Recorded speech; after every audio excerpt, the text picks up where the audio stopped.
Hi there, Cosmic Family. My name is Jahliel, and I am here today to talk about the energies of the next week from February 23rd until March 1st. I think that this year is going so fast. First of all, I wanted to transmit you that this week it is this quantic corridor of connection between the last eclipse in Aquarius and the next one that is going to be on March 3rd. That is total lunar total in Virgo. I don't know if I said that correctly. So I'm going to talk about that eclipse in the next transmission and of its manifestations. But this means that we are in this period where we are feeling impacted the most by these events, where many things are moving inside and also could be on the outside. Closures that are needed so we can connect with a new energy. Lunar eclipses are very related with endings of something that was familiar, and talking about Virgo could be a habit, a way of behavior, or something that is accompanying us in the daily life. Energetically, you could be feeling discomfort in certain areas of your life, and you could be receiving a lot of information through dreams and eclipses.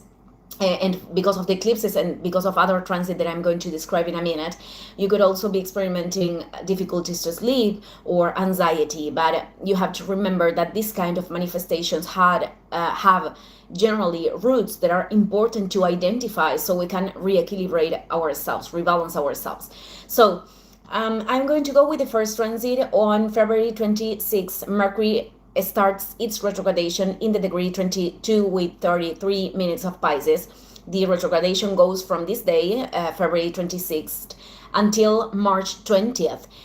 It goes it goes backwards until the degree 8 with 29 minutes of Pisces. Retrogradation is this visual illusion from the perspective of the Earth, but for the people that we have approached the astrological language, we know that have effects in our reality. So Mercury is the planet that rules our mental processes, the rational mind, the information that we are incorporating and transmitting, the communication and the means that we use to communicate and to transport ourselves too. So it is going to be stationary the next days. This means that it is not moving from mathematical degree, and there is where we have usually the problems with communications, with the transports, the bad understandings in the information that we are exchanging, things with traveling. It is not a good period, the entire retrogradation, to make great investments. It has to do more with a moment to retake pendant things, seeking information if it's required. It is also said that it is not a good moment to great beginnings, but this is happening in an eclipse season. So if there is something that cannot wait and your soul is telling you that you have to do that, obviously you are going to do that. But basically we have this invitation to go inwards, and that's why many circumstances are manifesting with that purpose.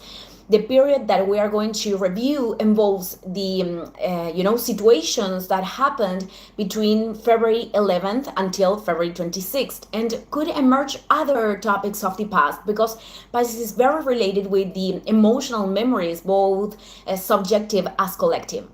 Mercury here cannot exercise its function in the same way that could exercise it, in one of its domiciles, which is the opposed sign, Virgo. The other one is Gemini, which is storing data, giving an order, create planification to impulse that order. Mercury in Pisces works more in a connection that is intuitive and symbolically.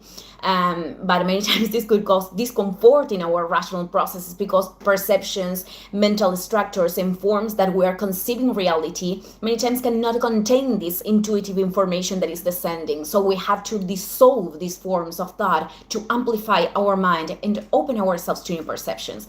Retrogradation of Mercury will imply reviewing experiences, conversations, decisions, and to extract this new understanding of them.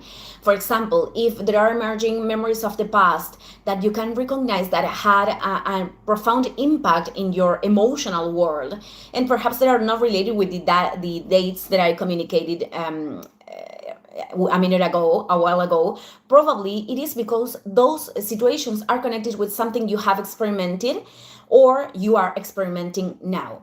So that you have experimented a while ago, recently. So we are invited right now to also review what we consider our dreams and ideals, to evaluate if they have a possibility of materialization, to observe if we want to materialize them because they are truly connected with our soul, or because there is this illusion of external salvation, of plenitude that we believe that those that is depending of those experiences. And many times, both of these things could coexist. I am referring that we could have a vision that is totally related to our soul, but difficulties to surrender or to accept the process and learnings that approaching that vision requires.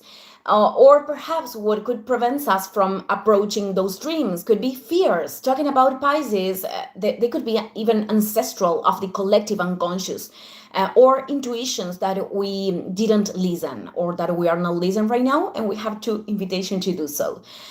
Well, I'm going to continue. Later we have other transit that is active from this moment right now, and for the rest of the week, this is going to be very strong because it is the last square from Mars in Aquarius and Uranus in Taurus. And this is connected with what we have been experimenting in the last 2 weeks. We have to remember that the previous eclipse was in a square with Uranus, so with the Sun in a square with Uranus. So these are the last ones because Uranus is going to move to Gemini in a definite way in a few months. So as I was saying, both in astrology and life, there are paradoxes, and even Mercury retrograde is inviting us to go inwards and reevaluate things. This square involves for many people to act over something that perhaps was already revealed in the previous eclipse. This is a change over a situation that stopped to be stable, and the sensation of stagnation is so big that it cannot be sustained anymore. This is a tension that could generate a pretty reactive weather, people acting in unexpected ways or even in very imbalanced ways. The thing with this transit it is that that thing that we have to do perhaps to change could be attached to something that still creates illusion of security, but truly it is draining our energy. It could be a thing, an economical thing, something regarding a relationship, which is the value that we are giving ourselves to ourselves, things related to home, because even home is represented by Cancer. It is also something that we associate with stability, which is Taurus. So it is possible that if we are very resistant to do that change, that energy is impulsed by the cosmos. And, the situation brings a radical cut or even a shocking scene. This is something very related with Uranus that is calling us to be very present and to approach what we need to do right now. And it is very common with this square and with the energy of the next Virgo eclipse, manifestations in the physical body as a symbol of the energy that is not circulating, that we are retaining in some level. Could be emotional, mental, or indecisions. Anger is the primary emotion here, and it is going to indicate what requires liberation right now. One of the shadows of this transit could be, wanting the others to be the ones that have to change, or external situations that right now are not among our control. And these could generate great resistances and frustration too. So the invitation in here is to elevate our look with Mars in Aquarius, and to act from what we are identifying right now that is truly evolutionary, even if it's not easy, even if it's generating uncertainty, or a part of us has difficulties to detach from a specific perception or a space, and to move forward. In the collective level, everything that I am transmitting right now could be expressed in the same way. Masses of people very, very angry and in a battle with what is happening and wanting to generate changes, but not from a responsible place.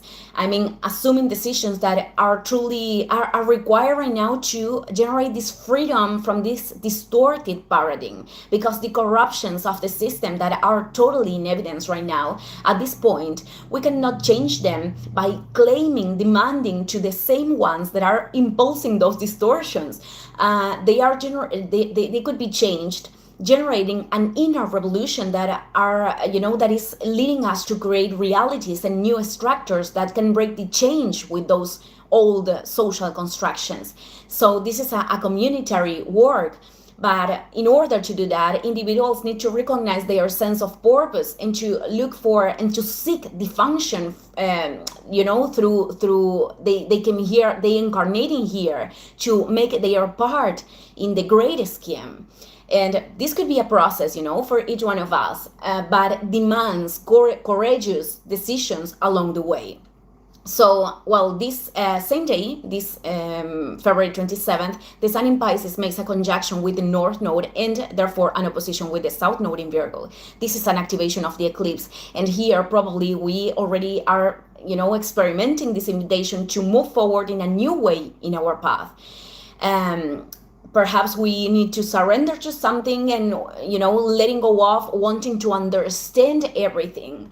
Planification as a way of controlling our reality. Letting go of also forms of helping or service that aren't actually contributing, but perhaps we unconsciously are doing that as a way of fitting in an archetype of good person or to be validated by other people, but they are causing us a damage. They aren't allowing us to focus in other areas that could present imbalance too, or other people are not even appreciating that energy. Perhaps they are taking that energy, but they are not doing anything with that.